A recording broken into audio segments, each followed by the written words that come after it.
What if I told you that you have been living with someone your entire life? Someone who never stops talking, never lets you rest, and has an opinion about absolutely everything you do. Not a person in your house, not a friend or a family member. Someone living inside your own mind.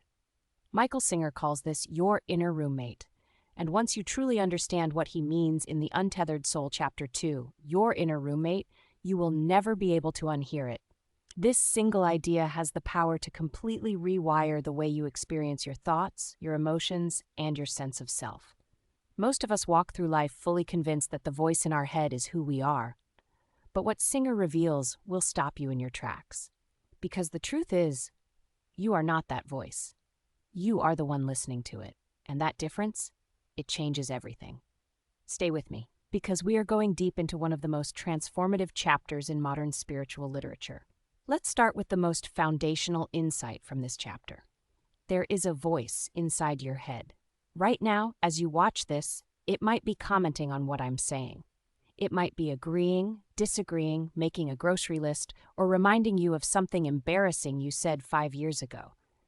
That voice is constant. It is relentless. And for most of our lives, we have completely identified with it. We think the voice is us.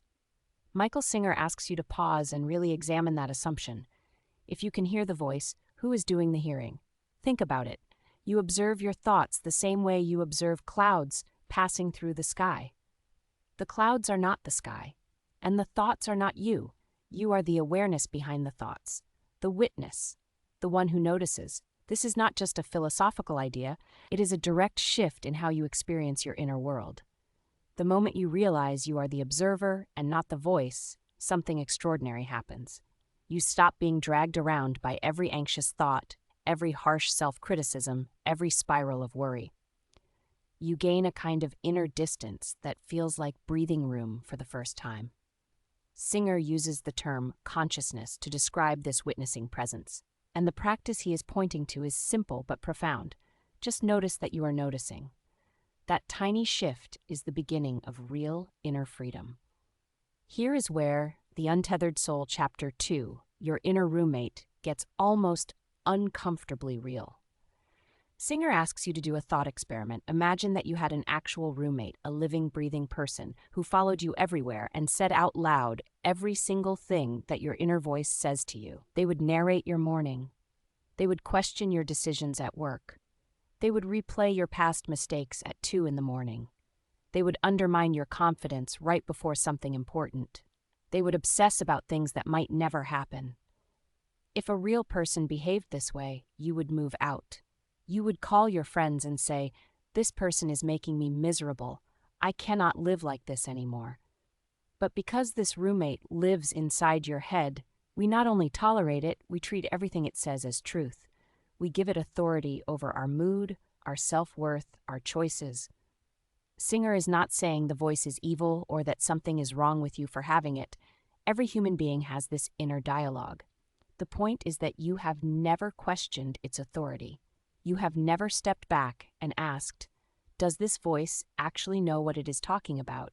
Is what it is saying true? Is it helpful? Starting to ask those questions is where the liberation begins. Now here is something that adds real depth to this chapter. The inner voice is not random noise. Much of what it says is rooted in a deep desire to protect you. It replays past painful experiences so you do not repeat them. It anticipates future problems so you can prepare. It compares you to others because somewhere along the way it decided that was a way to keep you safe or motivated. The inner roommate is in many ways trying to help, but the cost is enormous. Because this protective mechanism operates constantly, even when there is no actual threat. You might be sitting in a peaceful garden on a beautiful afternoon, and the voice is still cataloging everything that could go wrong tomorrow. You are physically safe, but mentally you are somewhere stressful and exhausting. Singer invites us to see this pattern with compassion rather than judgment. You do not need to fight the voice or forcefully silence it. Trying to suppress thoughts often makes them louder. Instead, the practice is to recognize what is happening, to say, with gentle awareness, "There goes my roommate again."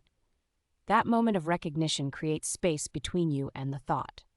And in that space, you are no longer its prisoner. You are its witness, and the witness has a piece that the voice simply cannot touch. One of the most powerful ideas in the Untethered Soul, Chapter 2, your inner roommate, is the concept of choice. Most of us feel like we have no choice but to listen to the inner voice. It speaks and we react. It criticizes and we feel shame. It worries and we feel anxious. But Singer is pointing to a different possibility. What if you could simply let the voice talk without being pulled into its storyline? Think of it like sitting in a movie theater. The film is playing. There is drama and conflict and noise on the screen, but you are sitting in the seat. You are watching. You are not inside the movie. The moment you forget you are the witness, the moment you get sucked into the screen, that is when suffering takes hold. The practice of awareness that Singer describes is the practice of remembering you are always in the seat. You can hear the inner chatter without becoming it.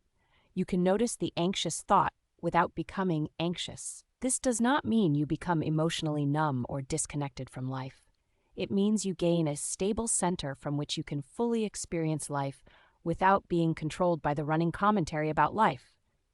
That is a genuinely different way to exist, and it is available to every single one of us, starting right now.